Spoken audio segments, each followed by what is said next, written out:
Hərdən ağlıma qəribə fikirlər gəlir. Meşənin içində bir ev tikəsən, akuşkalı, aynəbəndli. Həyətdə ocaq qalayasan, uşaqlar qaçışa, çoxlu. Mən də bütün gün oturub onlara tamaşa edeyim.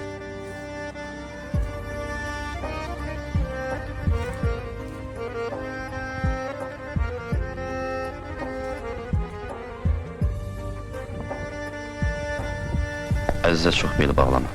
Hər halda unutma. Atalar sözdür, namərd mərdə həmişə arxadan vurar. Qorxma Səməd. Mən kürəyimi gülləyə çevirən oğullardan deyiləm.